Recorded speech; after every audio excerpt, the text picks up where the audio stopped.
Nunca se apartará de tu boca este libro de la ley, sino que de día y de noche meditarás en él. Los pastores Luis y Viviana Cruz presentan Un Momento con la Palabra.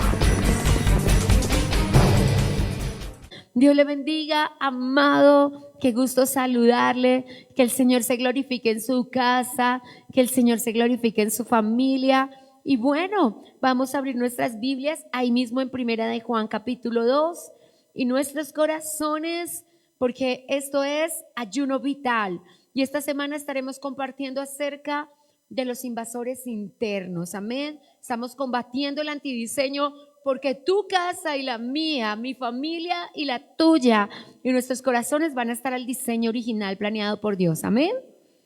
Primera de Juan capítulo 2 versículo 15, vamos a buscarlo juntos.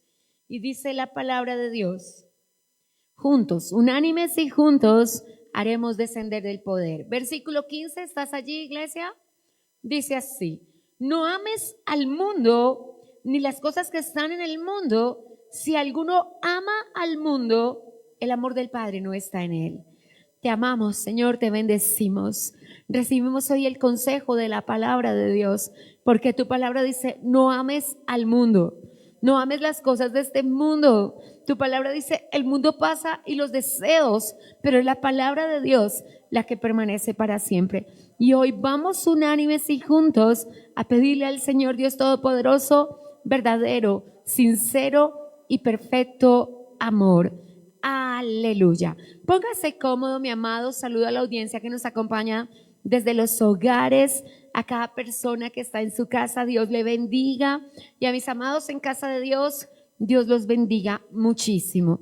Hoy estamos trabajando el antidiseño. Y la semana pasada hablamos, voy a recapitular, del antidiseño en 3 líneas: el pecado, la carne y el mundo.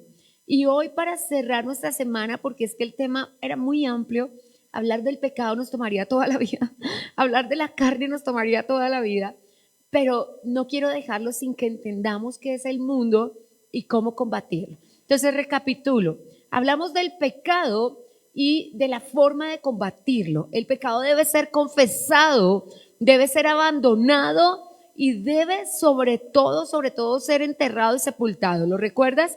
Y la carne tiene que ser crucificada con sus pasiones. Amén. Hoy hablaremos del mundo y la Biblia dice, léalo conmigo, verso 15 de primera carta de Juan capítulo 2. No ames al mundo ni las cosas que están en el mundo. Si alguno ama al mundo, el amor del Padre no está en él. Y nos habla de 3 esferas del mundo, ¿cierto? Vamos a entenderlo un poco. Voy a conceptuar el mundo porque a veces no hemos estado teniendo claro en verdad qué es el mundo. Y se hace necesario que cada persona en este lugar tenga claro qué es el mundo. A veces, y por poca revelación y por poco conocimiento, las personas no definen el mundo. Y es necesario que tú sepas qué es el mundo, porque a veces tú le dices a alguien: es que tú eres un mundano, pero a veces tú dices: yo estoy identificando mundanalidad en mi vida, ¿cierto? Entonces, cuando hablamos del mundo, hablamos de 4 conceptos, amén. Existe el mundo natural, ¿cierto? Existe el mundo geográfico, existe el mundo demográfico y existe el mundo espiritual. Entonces, hablamos de mundo geográfico, demográfico, espiritual y natural. Dígalo conmigo, dígalo fuerte: geográfico, demográfico, espiritual y natural. Así que cuando el Señor dijo: de tal manera Dios amó a este mundo que entregó a su Hijo, que es el Evangelio según San Juan capítulo 3, 16, hablamos de un mundo. Entonces, el primer mundo es en esencia el mundo geográfico, el mundo que vemos, la tierra, ¿cierto que sí? Los países, las naciones, las ciudades, los departamentos, hablamos del mundo. La gente dice: le dio la vuelta al mundo a los 7 días. ¿Y a qué se refiere? A un espacio y a un lugar, a la tierra, ¿cierto?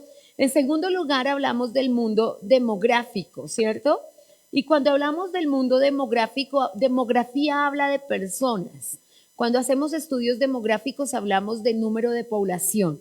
Así que cuando el Señor habla de el mundo, se refiere a la tierra en algunos momentos, es el mundo geográfico, a las personas en algunos momentos, que es el mundo demográfico, pero del mundo que vamos a hablar hoy es el mundo espiritual. Amén. Es el mundo espiritual. Entonces, cuando hablamos del mundo espiritual, hablamos de potestades superiores, que unas pueden ser huestes espirituales de bondad y las otras son huestes espirituales de maldad. Así que cada uno de nosotros, de acuerdo a lo que está viviendo, tiene que entender de qué mundo estamos hablando. Hay momentos en que el texto bíblico habla de personas y ese es el mundo demográfico. Hay momentos en que el texto bíblico habla de espacio, de territorio y ese es el mundo geográfico. Pero nosotros hoy vamos a hablar del mundo espiritual, amén. Y el mundo natural son las cosas que coexisten dentro del mundo, porque hay cosas que están dentro de la tierra, ¿cierto? Y ese es nuestro mundo natural, ¿cierto? Entonces hablamos de eso. Primera de Juan nos hace una invitación, dice, no ames al mundo, no ames al mundo. Entonces, el problema que nosotros tenemos con el mundo es que lo amamos, ese es el problema que tenemos. Y cuando el Señor nos está hablando de no amar al mundo, ¿a cuál de esos tres mundos se refiere? ¿A cuál? Porque yo no me imagino que el Señor nos vaya a decir, no amen al mundo geográfico. No tenemos que amarlo, ¿cierto? No nos va a decir no amen al mundo demográfico, porque entonces el Señor, ¿por qué nos dice amen al prójimo? Cuando el Señor nos dice no amen a este mundo, ¿de qué mundo está hablando?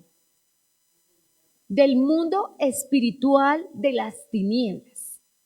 Porque el mundo espiritual no son solo tinieblas y oscuridad. El mundo espiritual también son los ángeles, los arcángeles y los querubines. Y si bien el Señor nos dice que no amemos a nada que esté arriba en el cielo ni abajo en la tierra, a nivel de idolatría, sí nos está pidiendo que no amemos al mundo.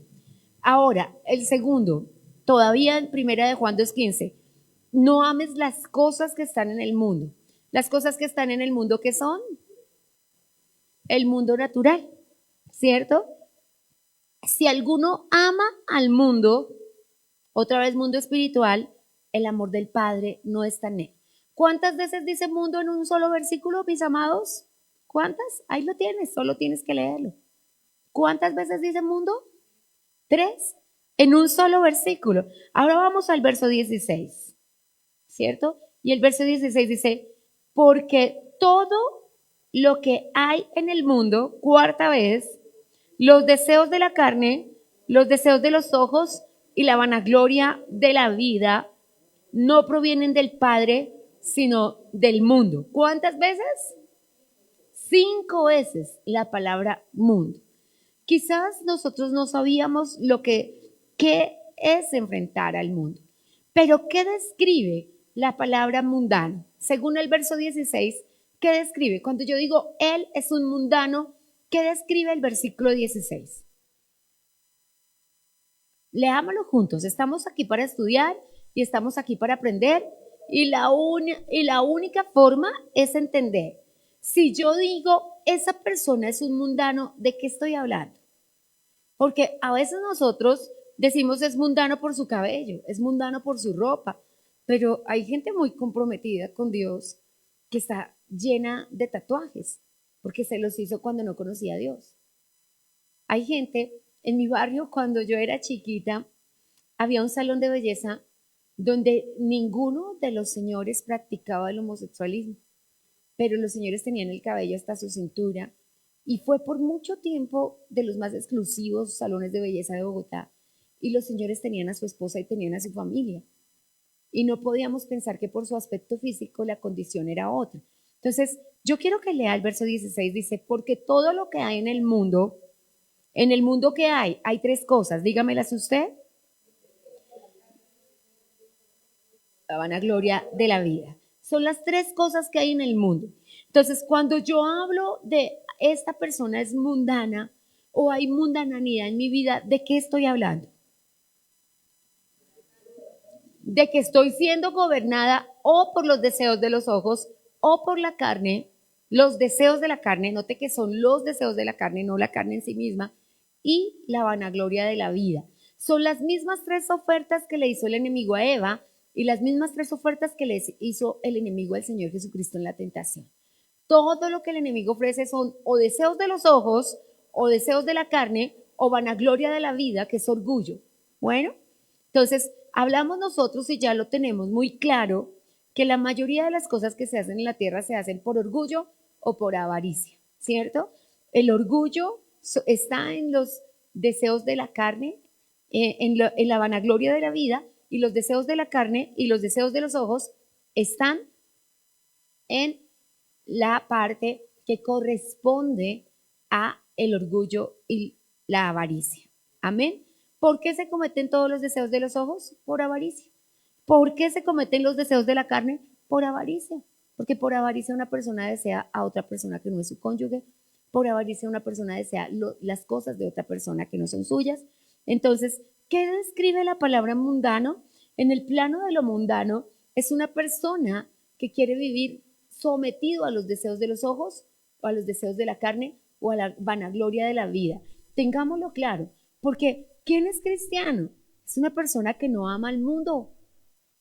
Y cuando nosotros pensamos en eso, el Señor dice, no lo ames. Pero la gente dice, no, pero es que yo no amo a las cosas de este mundo.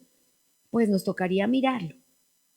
Mateo 6:24 dice, nadie puede servir a dos señores, porque amar el uno y menospreciar al otro. Entonces, a lo que tú ames, a lo otro lo vas a menospreciar, ¿cierto? Entonces, el amor por el mundo está manifestado en amar los deseos de los ojos, en amar los deseos de la carne y en amar la vanagloria de la vida. ¿Qué son los deseos de la carne? Esto es mucho más que la carne, porque ¿qué son los deseos de los ojos? Todo lo que tú quieres. Todo lo que tú quieres se convierte en idolatría, ¿cierto? Entonces los deseos de los ojos son la comida, los deseos de los ojos son la avaricia, los deseos de los ojos son yo quiero esto, yo quiero esto, yo quiero esto. Cuando las personas trabajamos solo por lo que queremos y no solamente por lo que necesitamos, cuando las personas trabajamos bajo los deseos de los ojos, estamos siendo gobernados por el mundo. Yo creo que esta es la sociedad más gobernada por el mundo que ha vivido en todos los tiempos, ¿cierto? Pues la sociedad de Sodoma estaba gobernada por la carne, ¿recuerda? Porque manifiestas son las obras de la carne y lo que se manifestaba ya era la sodomía. Así que ellos eran gobernados por las obras de la carne. Entonces, y otras personas son gobernadas por la vanagloria de la vida, que es el deseo de ser aplaudido, es el deseo de ser el más importante, es el deseo de que se satisfaga el orgullo personal. Estas tres cosas son las tres esferas en que se mueve el mundo. Son las mismas tres esferas en que Satanás le ofreció a Eva la tentación. Lo primero que vino fue los deseos de los ojos, ¿cierto? Ella vio el árbol, ¿cierto? Pero después vino el deseo de la carne, lo codició y lo mordió, ¿cierto? Y después vino la vanagloria de la vida, porque el enemigo le dijo, con que Dios te ha dicho que tú no puedes ser igual a Él, tú sí puedes ser igual a Él. Y esa es la vanagloria. Esos fueron los mismos ofrecimientos, ¿cierto? El enemigo le dijo a Jesús, convierta estas piedras en pan, los deseos de los ojos, ¿cierto? Después le dijo, mire, suba al pináculo más alto y tírese abajo, tente a Dios. Mándese que Él va a mandar a sus ángeles a que lo recojan y a que no lo dejen tropezar su pie en la piedra, los deseos de la carne. Pero después le dijo, otra vez en el pináculo del templo, todo esto te daré si me adoras, los deseos de la carne, ¿cierto? Mire, le voy a dar todo para la vanagloria suya si usted me adora. Note que el enemigo no ha cambiado, sigue ofreciéndole lo mismo a la gente, los deseos de los ojos, ¿cierto? La carne y la vanagloria son los mismos deseos desde la antigüedad. ¿Qué tenemos que hacer? Bueno, mirar en qué está operando, ¿cierto? Hay cosas que operan. ¿Y qué son los deseos de los ojos? Es ser cautivado por las apariencias, es el que confía solamente en la prosperidad material, en sus fuerzas, es la persona tacaña, es la persona que quiere todo para sí misma y que cree que todo se puede comprar con dinero. Yo creo que conocemos personas así. Los deseos de la carne es lo que el cuerpo desea. Son las personas que aman su cuerpo en excesivo, que aman las obras de la carne como la ira, como el enojo, y que la aman, que la han abrazado como su comportamiento diario, ¿cierto? ¿Y qué es la plena gloria de la vida? Es el amar, el ser aplaudidos, es el buscar el reconocimiento de hombres. Entonces, ¿qué dice el Señor en su palabra? El verso 16 dice, ¿por qué amas esas cosas? Si todo lo que hoy ves, mañana no estará. La belleza física, mañana será un abuelito. Y por linda que haya sido la señora, por hermosa que haya sido, esa belleza ya no se dejará más. Entonces, ¿qué es lo que nos dice el Señor que hay que hacer con el mundo? No hay que amarlo. No hay que amarlo porque todo lo que usted vea va a pasar. Y cuando una persona muera, no le van a echar una casa, no le van a echar un edificio, no le van a echar una finca, ni le van a echar una vaca. Todo lo que tenemos es prestado. Así que las cosas que utilicemos en esta tierra, ¿cierto que sí? Ni plata, ni tampoco salud, porque fallece la persona, porque su cuerpo dejó de respirar. El capítulo 5 nos va a enseñar. Entonces, hablamos de que el pecado debe ser confesado, ¿lo recuerda? ¿Qué más? Abandonado y completamente enterrado y sepultado. Hablamos de que la carne debe ser crucificada, la carne se tiene que crucificar. Y hoy hablaremos de que el mundo tiene que ser vencido, vencido. Y esto es lo que dice la Biblia, versículo 4, que es nuestra proclamación de este día, verso 4 del capítulo 5 de Primera de Juan. Porque todo lo que es nacido de Dios vence al mundo. Y esta es la victoria que ha vencido al mundo, nuestra fe. Entonces, primero, estamos llamados a amar a Dios y aborrecer al mundo. Y no amar al mundo, ¿cierto? Porque el que ama al mundo termina aborreciendo las cosas de Dios. Estamos llamados a vencer el mundo. ¿Y cómo se vence el mundo? Con un rotundo no. Lo que hay que decirle no. La palabra que utiliza el escritor bíblico se llama megatoneo, que es pararse frente a alguien y decir no, no y no. Si usted no es capaz de decirle al mundo no, sino que el mundo comienza a jalarlo. Mira que hay personas, cuando llegué a la familia de la fe, había una señora que con harta ignorancia me dijo, prefiero luchar contra una mujer que contra el fútbol. Y yo no podía entender ese concepto y yo le decía, no entiendo. Y me decía, es que nunca, nunca, nunca hemos tenido un espacio de vida con mi esposo desde que nos casamos. Ya los niños están grandes y si vamos a viajar es porque él tiene un partido. Si tenemos que movernos de la ciudad es porque va a ir a algún lado. Si yo estoy trabajando en algún lado y mi esposo jamás me llama, si me hace una llamada es para preguntarme dónde dejé los guayos, dónde le dejé la camiseta, dónde le dejé el uniforme. Y yo he peleado y batallado tanto contra el fútbol que preferiría que tuviera otra mujer. Porque yo decía a la señora, qué absurdo, ¿cierto? Qué absurdo. Pero la señora me decía a mí, preferiría batallar contra otra mujer que al menos sé que es una persona y no un vicio, porque así llamó ella ese deporte. Y a veces nosotros pensamos en eso, pero usted tiene que saber qué es lo más importante de su corazón y lo más importante de su corazón es a lo que usted le dedica su tiempo y a lo que le dedica su dinero.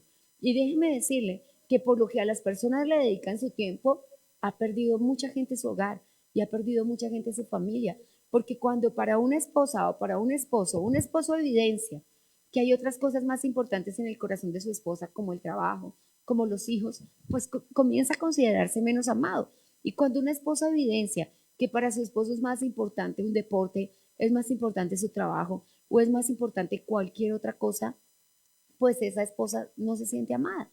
Así pasa con el esposo celestial, cuando nosotros evidenciamos que son más importantes otras cosas. Entonces, lo primero que hay que hacer con el mundo, porque es evidenciar que es el mundo, ¿cierto? Porque el mundo pasa y lo que dice es que es una ilusión, no es que un deporte sea malo, no es que algún compañerismo con alguna cosa sea mala, es darle el lugar que le corresponde a Dios, es darle el lugar que le corresponde a la familia, es darle el lugar que le corresponde a lo que el Señor nos ha entregado. Entonces, ¿qué es lo que nos dice el Señor? Que miremos quién es de Dios y quién ama a Dios de acuerdo por lo que ama. ¿Quién es de Dios? ¿Quién está evidenciando en su vida que es de Dios? Juan 4:4 dice, todo el que ha nacido de Dios vence al mundo. Entonces, ¿quién es de Dios? El que vence al mundo.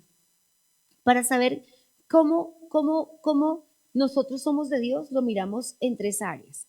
En lo que hablamos. ¿Cómo hablamos? Cómo hablamos va a evidenciar que somos de Dios. También con quién nos relacionamos. ¿Quiénes son nuestros amigos, cierto?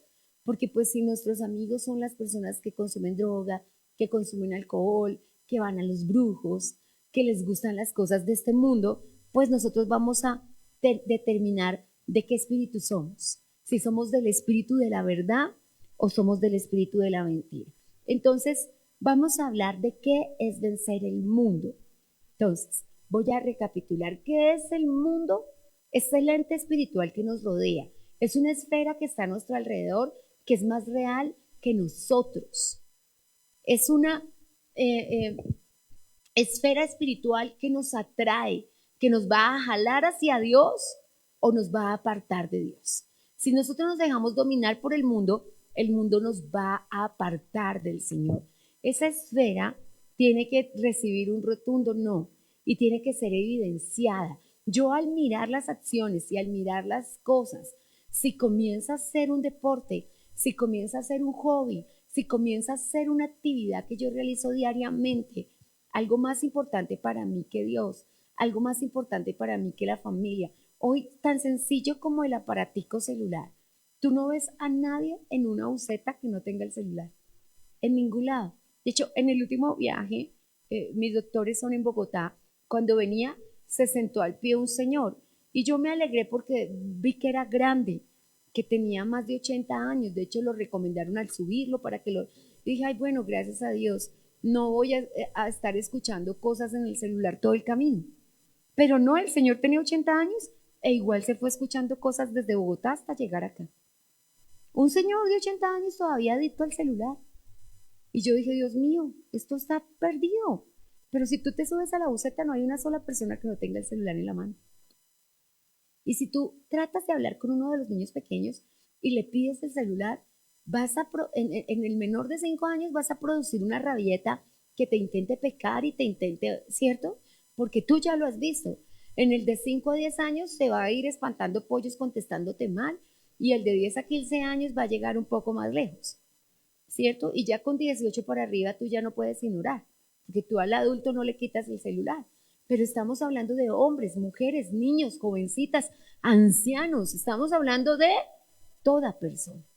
Así que necesitamos trabajar. Entonces, lo primero que tienes que hacer con el mundo, primera de Juan 4:6, dice así, es desenmascararlo.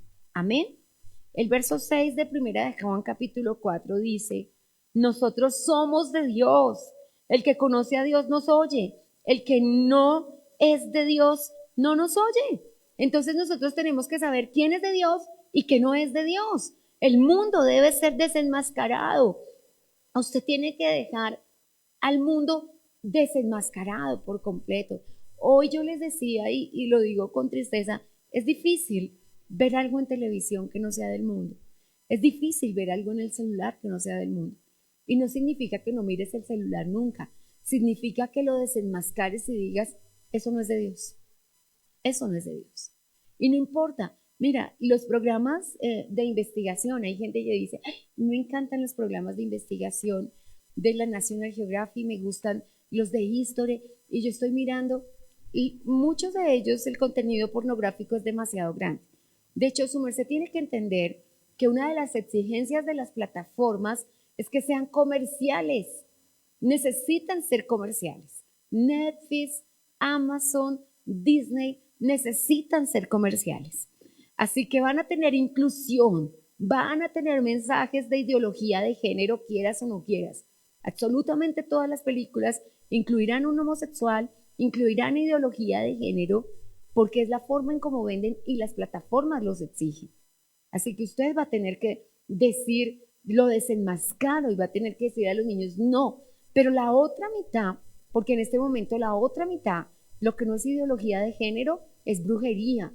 Y todo lo que tenga que ver con ocultismo y todo lo que tenga que ver con lo que estamos viviendo, porque lo que vamos a ver de aquí en adelante es más allá de brujería, es ancestralismo, es volver a creer en la tierra, es volver a creer en la Pachamama, es volver a creer en los ancestros. Vamos a volver a ver a la gente adorando al sol, como los sogamoseños de hace 200 años.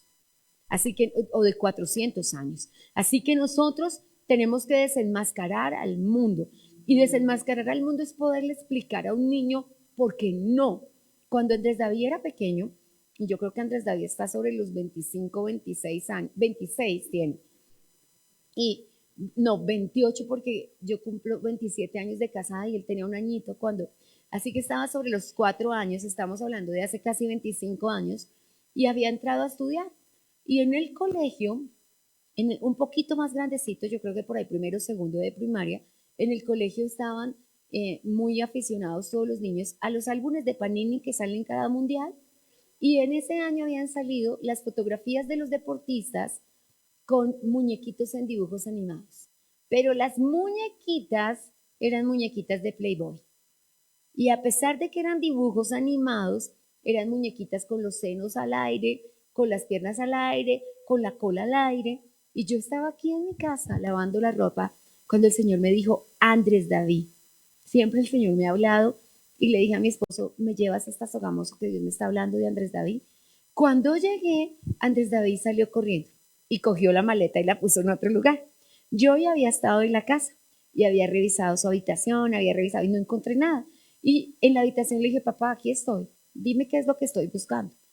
Cuando él me saludó, Amorchito me decía en ese tiempo, hola Amorchito, yo le dije, ¿pasa algo Andrés David? Y tenía dentro de la chaqueta el álbum. Entonces, como se le veía por acá debajito, le dije, ¿por qué me lo escondes, amor? Ay, es que tú me vas a regañar. ¿Por qué te regañaría si no tiene nada malo? ¿Cierto? Es que sí tiene algo malo. Y le dije yo, y si disiernes que tiene algo malo, muéstrame que tiene malo. Entonces abrió el álbum. Digo, es que mira, la conejita está mostrando las quicas. Él lo sabía. Él lo sabía, así tuviera menos de 7 años, así todavía no tuviera uso de razón. Le dije, ¿y qué tenemos que hacer con eso? Es que no le gusta a Dios. Entonces le dije, ¿y si no le gusta a Dios, tú por qué lo tienes? Porque todos los niños del salón lo tenían y él no tenía una mala intención, pero es un niño, el mundo tiene que ser desenmascarado. Y yo le dije, amor, ¿y si eso no le gusta a Dios, qué hacemos? Entonces, ¿qué hice? Fui con mi esposo, le compré otro álbum de carritos de Ferrari, buscamos algo, porque con los niños toca el intercambio. Y yo le compré las estampitas y le dije, llenemos este, que no tiene nada malo, y no llenemos este. Y lo rompimos y oramos, y yo le pedí a Dios que nos guardara de que pornografía, espíritus sexuales a temprana edad entraran a su vida. Pero el mundo tiene que ser desenmascarado. Y si nosotros no le decimos al niño que no está bien, porque no podemos, y yo invito a las madres de varones a no pararse delante de un niño y decirle, no, porque no. No, tú tienes que explicarle por qué. Y además él ya lo sabe, solo necesita que tú se lo expliques. Pero si no, cuando nuestros niños se van a vivir fuera y se van del país, se van a enfrentar a una batalla con la pornografía, con la masturbación, se van a enfrentar a una batalla con lo que el mundo les ofrece y no con la verdad. Hace unos años me llamaba una niña de Canadá, de hecho yo con ella no tenía nada que ver, era un hijo mío el que estaba estudiando en Canadá, y me llamaba por las noches y me pasó a una niña que había sido golpeada y maltratada en un lugar. Entonces, la niña no era colombiana, la niña era de América Latina y habían ido a estudiar lo mismo a Canadá y estaban allá. Allá me llama la niña y me dice, es que me pasó esta situación. Y yo le decía, ¿y tú qué hacías en ese lugar? Porque como una niña va a estar en un lugar que no es correcto. Entonces, cuando nosotros pensamos en eso, el mundo tiene que ser desenmascarado. Porque si tú le dices al niño, bueno, no importa que tú hayas ido al bar porque tú no tomaste. Todos tomaron, todos bailaron y tú tomaste gaseosa. ¿No importa? No, sí importa. Sí importa. Yo me senté con tus hijos algún día a explicarle por qué el billar no. Y no es porque el billar en sí mismo sea malo, ni los bolos. Es el tema de las cosas que se hacen allá. Y a mí me va a pesar porque nuestros niños quieren participar Y ojalá Dios te dé la oportunidad de que la mesa de ping-pong tú la compres y la tengas en tu casa. Si tienes 10 varones, pues simplemente sea importante. Y hay cosas. Yo no te voy a decir, bueno, con el billar yo difiero y tengo familiares que tienen la mesa de billar italiana en su casa y digo, bueno, no la toca nadie más que su familia.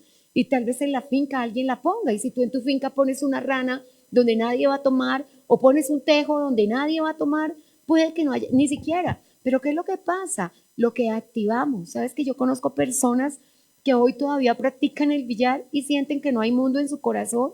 Amado, ¿cuántos hogares se han perdido por el billar? Porque un señor comenzó a ir una hora y ahora va todo el día. Dime qué de las cosas que se hacen no se convierte en un vicio. Entonces tiene que ser desenmascarado. ¿Y qué dice el verso 6? El verso 4, el verso 6 del capítulo 4 de Primera de Juan, que nosotros los que somos de Dios, digamos qué es de Dios y qué no es de Dios. Ahora, mira lo que la Biblia dice. No es que tú digas, es que eso no es de Dios porque a mí me parece que no es de Dios. Y es que eso sí es de Dios porque a mí me parece. No, es que no nos toca a nosotros decidir qué es de Dios y qué no es de Dios. Tenemos una Biblia y la Biblia es clara. Y la Biblia dice que cualquier cosa que nos gobierne y cualquier cosa que nos someta y cualquier cosa que implique la posibilidad de que consumas alcohol o drogas, pues ahí no puede estar el Señor. Entonces, lo primero que hay que hacer con el mundo es desenmascararlo. Pero lo segundo que hay que hacer con el mundo es desactivarlo. Y desactivarlo es declararlo inoperante. Porque si tú tuviste un problema con el alcohol y a cada partido de fútbol tú te tomas una cerveza, pues terminarás nuevamente con el alcohol. Y tenemos que ser cuidadosos. Yo no lo hago como una regla religiosa, lo hago como una regla de amor. Yo no le echo vino al pescado por amor a ti y no le echo cerveza a la carne por amor a ti. Hace un par de años, mi esposo recibió una llamada de su señor papá, donde el papá le decía, es que tengo aquí una botella de vino Sansón y me la regaló una pastora. Y entonces él creía que por venir de manos cristianas podía tomárselo. Y entonces yo agradezco al Espíritu Santo que él nos haya llamado. Y mi esposo le dijo, papá, el alcoholismo estuvo en ti 35 años. Hasta que te vayas de este mundo va a intentar volver. No podemos. Hijo, ¿qué hago? No, se la regalo a alguien. No, papá, échela al inodoro y no permita que eso, y renuncie, desactívelo en usted. Pero imagínese él. Ahora, creo que todos los que estamos acá y nuestros hermanos que nos acompañan desde su hogar saben qué hubiera pasado si él se toma 2 vinos de esa botella. El alcoholismo hubiera regresado, porque el alcoholismo que dice, volveré a mi casa. Y yo le digo a mi suegro, tú no eres la casa del enemigo, pero nos toca a todos trabajar por eso. Ahora, tal vez no sea el alcohol el que diga, él es mi casa, sea la ira la que diga, volveré a mi casa, sea el enojo el que diga, volveré a mi casa, y son obras de la carne. Así que nosotros tenemos no solamente que desenmascararlo, y desenmascararlo es decir, no, eso no le gusta a Dios. Eso es desenmascarar. Y vamos a tener que entrar a decirle a una persona, porque las personas dicen, ay, pero ¿qué brujería puede ser que uno lea el horóscopo? Ay, ¿qué brujería puede ser que le lean el café? Ay, pero ¿qué brujería puede ser que uno ponga los huevos o se ponga el 31 de diciembre o se ponga los cucos amarillos? ¿Eso qué puede tener de malo? Pues tiene de malo que son agüeros. Y el Señor dijo, los agoreros no heredarán el reino de los cielos. Entonces nosotros, como con la mentira, hemos dicho las rosadas, las verdes, las amarillas, y le hemos puesto color al pecado como para que se vea menos grave. Pero no es menos grave, mis amados. Y necesitamos desenmascararlo. Y que tú puedas decirle a tu hijo, no, no, es como los niños que piensan que es menos fornicación solo tocarse los senos y la cola porque no se acostaron juntos. Pero delante de Dios es fornicación. Y nosotros tenemos que decirle eso a nuestros jóvenes. Es desenmascararlo. Y cuando nosotros no desenmascaramos el pecado, un hombre dice, pero ¿qué de malo tiene si solo me tomé un café con una persona? ¿Pero qué de malo tiene si solo nos sentamos a charlar un rato? Porque ¿qué de malo tiene charlar? ¿Quién de nosotros no terminó casado porque comenzó charlando? Dígame, ¿quién de nosotros se casó al otro día de que conoció a la persona? Nosotros no hicimos eso. Hicimos una amistad que comenzó ¿cómo? Charlando. Era lo único que hacíamos. Dime que hacíamos algo más. Ni siquiera nos tocábamos las manos, ni siquiera nos besábamos. Y no porque pertenecemos a una generación antigua o chapada a la antigua, sino que no besamos a un desconocido. pero ya después nos hicimos amigos, después nos hicimos novios y por eso terminamos como esposos. Así que necesitamos ordenar la vida y desenmascarar y decirle a los chicos, no es así, no es así. Y así ellos nos digan, es que ustedes son una generación, es que son viejitos, es que son chapados a la antigua. No, las costumbres y las buenas maneras y el testimonio no es de la antigua. Es hoy y es para siempre. Amén. Entonces, el mundo debe ser, y vamos a abrir Efesios 2, desenmascarado, desactivado. Y hoy hablamos, para quienes hasta ahora llegan a la audiencia, de los invasores internos. Estamos hablando del antidiseño. Y antidiseño es dejar que crezca el diseño del mal.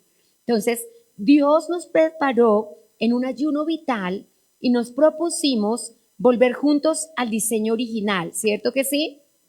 Entonces, el mundo es, versículo 2, capítulo 2 de Efesios, versículo 2. Busquemos Efesios juntos. Amén. ¿Lo encontraste? En los cuales anduviste en otro tiempo siguiendo la corriente de este mundo. Entonces, confirme al príncipe de la potestad del aire. Entonces, dilucidemos. ¿Qué es el mundo? Es una corriente que la dirige el príncipe de la potestad del aire, que es Satanás. Entonces, cuando nosotros vemos eso, ese mundo que debe ser vencido es una corriente que te va jalando. Normalmente en las personas que han vencido al mundo, el mundo ya no opera. El mundo como corriente a veces opera mucho en los jóvenes, que es lo que yo te decía con mi hermanito, que era un niño muy pequeño, pero todos los amigos tenían álbum. Él quiere el álbum, ¿cierto? Todos los compañeritos del colegio hacen algo, tu hijo también lo quiere hacer. Todos tienen celular, tu hijo quiere. Todos tienen esto, tu hijo lo quiere. Entonces, seguir la corriente de este mundo es comenzar a estar bajo la autoridad del enemigo. Nosotros el mundo tenemos que desactivarlo. Y de eso quiero hablar en este momento para cerrar en este día. ¿Cómo se desactiva el mundo? ¿Cómo se contrarresta el mundo? Porque el pecado se confiesa, la carne se crucifica, el pecado también se abandona, la carne también se reprende y no se participa de las obras infructuosas de las tinieblas, sino se reprende. Pero con el mundo es diferente, porque el mundo necesita un no. Y si tú no le puedes decir que no al mundo, a cualquier momento esa corriente te va a jalar, ¿cierto? Te va a jalar. Pasa mucho en las oficinas. Los compañeros de trabajo, síganme los buenos. Y en ese caso es síganme los malos. Nosotras con las mujeres de la Casa de Dios tuvimos cuando comenzó pandemia que estudiar en el SENA todo el manejo de seguridad. Tuvimos que estudiar seguridad. Y estudiamos con estudiantes universitarios que también tenían que hacer las 60 horas del cursito de seguridad, que estaban a punto de graduarse. Y tuvimos que ir todos los días durante 3 horas a estudiar por varias semanas hasta que completamos las 60 horas. Creo que fuimos más de 20 días. Sin contar los fines de semana, terminó siendo un mes de estudio o más de un mes. Y todo lo que escuchábamos, nos pusieron en un grupo del cual tuvimos que salir porque era aberrante. Solo videos de pornografía, solo videos del mundo y todo el tema, niños de 10º semestre, que les faltaba solo eso para graduarse, ingenieros industriales, casi de todas las carreras había ayer, y todo su tema era qué vamos a hacer el viernes. Y si nosotras no éramos mujeres de temor de Dios, aunque adultas, pero adultas jóvenes, tal vez hubiéramos podido ser envueltas por esa corriente y terminar el viernes tomando algo con un joven. Pero nosotros tenemos, y yo hice lo que siempre me propone el Espíritu Santo, porque uno de los niños me llamó pastora el primer día. Yo agradezco eso al Señor. Y pastora, ¿cómo está? Y entonces ya la señora que dirigía todo me decía, pastora, ay, pastora, qué pena que dijimos una grosería. Pastora, qué pena que esto. Y yo agradezco a Dios que siempre nos pone de manera oportuna, porque eso me imagino que frenó muchas cosas. Pero nosotras, las hermanas de la iglesia que estábamos haciendo el curso, no pudimos continuar con ello. Y yo decía, de verdad, niños que se están graduando hablan de esa manera y viven de esa manera. Dios nos ha defendido. Así que lo primero que tenemos que hacer se llama dominio propio. Miren, mis amados, El mundo solo puede ser vencido con dominio propio. Puede que tú digas, sí, en verdad a mí me gustaba mucho bailar, pero ya conozco al Señor y yo ya sé lo que se hace bailando, ya sé lo que se hace tomando, ya sé lo que se pasa con una vida loca. Entonces es dominio propio. Dominio propio que tú dices, yo tengo un testimonio que guardar delante de Dios y delante de los hombres. Yo tengo un testimonio delante de mis hijos, que yo no puedo hacer cosas buenas que parezcan malas, que no le puedo decir, ay, imagínense hijos, es que la señora tenía muchos problemas y yo me puse a aconsejarla y pues aconsejándola nos tomamos una cerveza. No, yo no puedo hacer cosas buenas que parezcan malas, porque tengo unos hijos a que testificarle. Pero también necesito un espíritu generoso, porque recuerde que es los problemas que estamos venciendo, los deseos de los ojos se vencen con un espíritu generoso, porque el deseo de los ojos es avaricia, todo para mí, y el espíritu generoso no es, yo voy a compartir con los demás, ¿cierto? Ese es lo segundo que tenemos que hacer, pero también el tercer antídoto, porque contra los deseos de la carne, dominio propio, contra los deseos de los ojos, un espíritu generoso, y contra la vanagloria de la vida, la humildad. Así que el antídoto para los deseos de los ojos es la generosidad. Porque si la avaricia quiere que yo quiera todo para mí, yo voy a compartir con los demás y se acaba la tacañería. Pero si los deseos de la carne quieren dominarme, entonces el testimonio es dominio propio. Yo le diría al mundo, no. Un rotundo no. Y si el problema es de la vanagloria de la vida, el antídoto es la humildad. Porque el enemigo quiere que yo me olvide de dónde me sacó el Señor, que yo me olvide de lo que el Señor ha hecho por mí, que yo me olvide de la familia que el Señor me entregó, de los hijos que el Señor me entregó, de que Él ha sido bueno, porque cuando hay personas que se levantan a trabajar y no consiguen nada para su casa ni para su familia, usted tiene un techo, usted tiene un alimento, usted tiene un trabajo y usted sabe trabajar, mientras hay personas que no saben hacerlo. Entonces, ¿qué es lo que me pide el Señor que yo haga? Que trate cada cosa con lo que toca. Frente a los deseos de los ojos, venza con generosidad. Frente a los deseos de la carne, venza con dominio propio. Frente a los deseos de la vanagloria, venza con humildad. Iglesia, déjeme decirle que el mundo puede ser vencido. Y el mundo pasa y los deseos. Yo le decía, es allí en el hospital en que la gente con la bata de la vergüenza ya no le importa el edificio, ya no le importan los camiones, ya no le importan los dineros, sino solo quiere que Dios le dé la vida. Pues nosotros tenemos un Dios vivo, nosotros tenemos un Dios real, preocupémonos por lo que es importante. Amén. Entonces, desenmascaremos al mundo, desactivemos al mundo y pidámosle a Dios que nos regale ese dominio propio que nos va a ser capaces de decirle al mundo, no, no, yo no tomo. Ay, que usted está debajo de las naguas de su mujer, que a usted la manda a su esposa. Su merced piense como le parezca, pero yo no. Que la gente pueda decir, qué pena decir una grosería delante de usted. Sí, sí, Señor, yo ni las digo ni las escucho. Y cualquier cosa a la que tengamos que decir no, digámosle no, porque no nos vamos a dejar el diseño que se ha dañado, el diseño que Dios creó para nosotros. Amén. Hemos escuchado Un Tiempo con la Palabra, con los pastores Luis y Viviana Cruz. Dios los bendiga.